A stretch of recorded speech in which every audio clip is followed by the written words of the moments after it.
Hello my friends, Jerry Rosa here in Studio M, the metalworking side of the shop. Got a project that is a little bit out of the ordinary. I'm going to try to repair a frayed insulation on a cord, and you can see it here.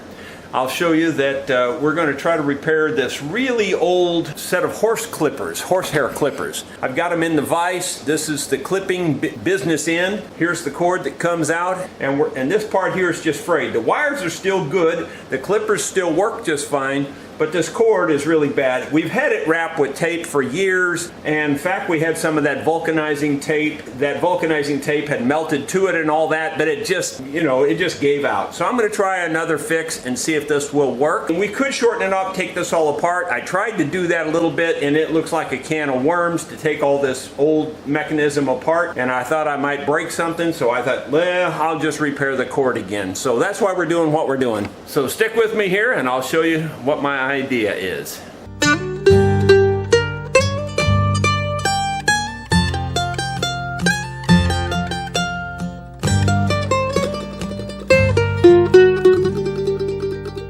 I used to make a lot of bowstrings because I was an archer, and I would always make my own custom strings. That experience is going to pay off here, I think. I'm going to try to take this braided string. It's a braided nylon string. I've already melted the ends and mushed the ends together so that they don't fray or anything. And in fact, this end's the better end, the smaller end. I've got a lot of string here, so I'm going to have to pull this through on every wrap. I started on this rubber up here because I feel like that'll give me a little more strength. And again, I'm going to have to just pull this all through. You can only do one wrap at a time, and it just have to pull it through. And I'm trying to keep this just as tight as I can keep it, by the way.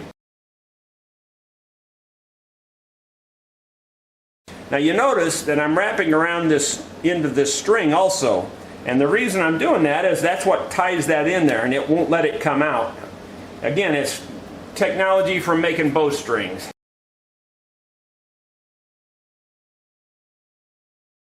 I'll zoom you in there a little bit where you can see it a little bit better.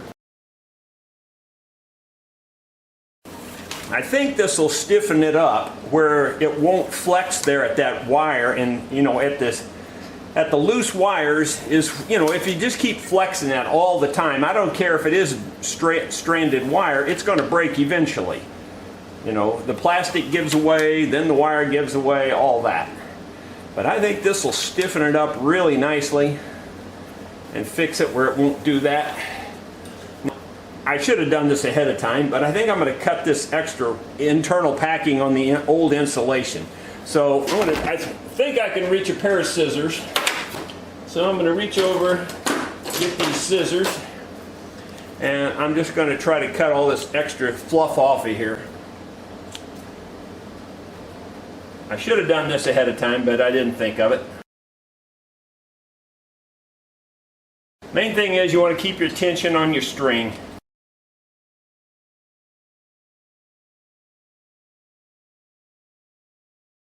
I'm going to try to wrap this cordage over that frayed insulation stuff there and tie it down.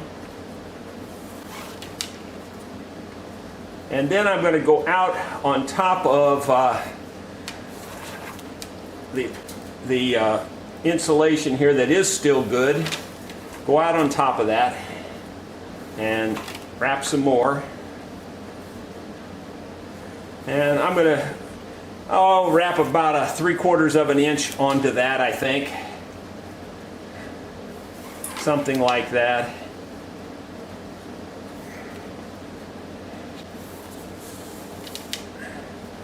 And then I'm going to go back and start wrapping the other direction.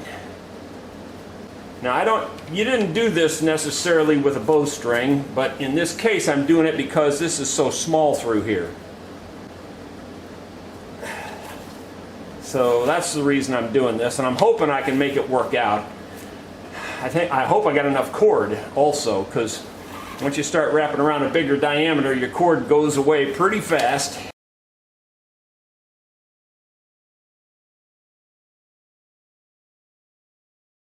All right, I don't know how to end this exactly, but I'm going to try to do it like we used to do bowstrings. Now the problem is I got this, usually you're at the end where there's nothing there. This is in my way, but I don't know if I can do this or not. It might not work.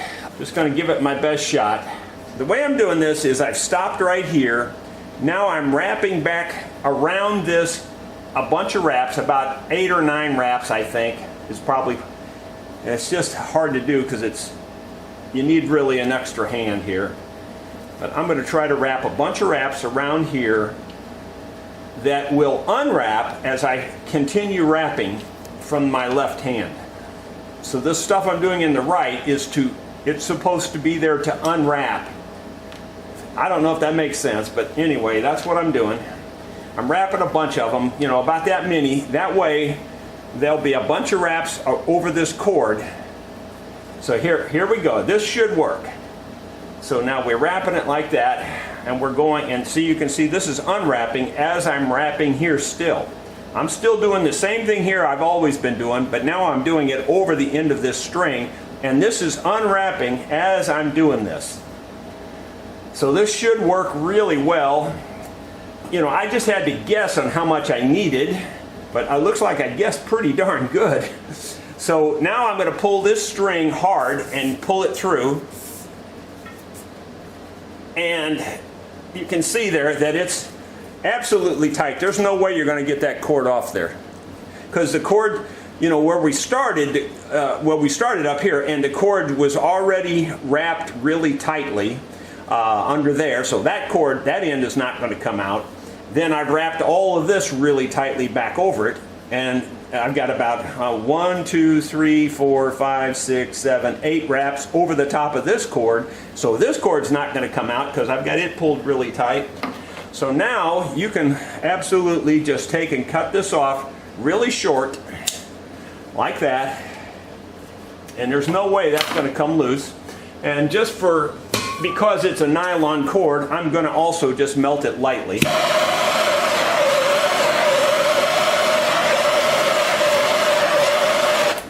And that end there, it's hot, but you melt that down a little bit there, and that'll keep that from fraying. I do not think that cord can break there. I do not think it's going to bend there anymore. It's really stiff, and that's really better than tape in this case. I don't think it'll slide. It's super tight. It's hard to explain how tight that is. If you were here to feel it, see, like it doesn't even really want to flex there, but yet it allows it to flex. So I think it's a perfect fix. I think it's going to work really well. And again, I thought I'd show you my setup one more time in case I didn't make it clear. I had a movable vise over here holding this end of the cord. You have to have whatever you're wrapping around. I mean, it doesn't have to be a cord. It could be your bowstring. But anyway, anything you're wrapping around, you want it tight on both ends. So I've got this clipper in this vise. Now this is not very tight. It's just tight enough to hold it because I didn't want to break it. And this end is snug enough to hold the cord where it doesn't slip either. And then we did all the wrapping as you saw. So the final test is to see if they still work.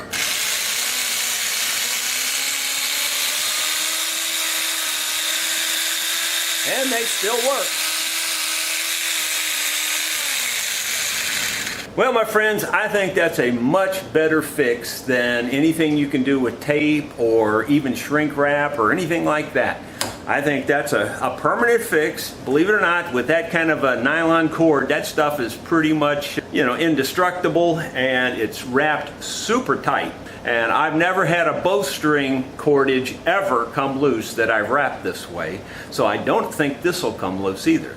Now, over time, this may wear and get frayed or something, but I don't think it'll wear out very quickly. I think it's a permanent fix. Hope you enjoyed a different way to fix a frayed cord. Thanks for watching.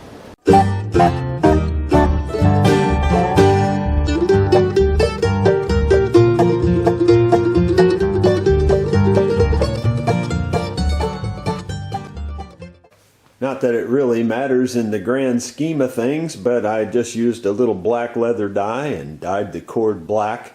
Doesn't stand out like a sore thumb so much. Just thought I'd show you that.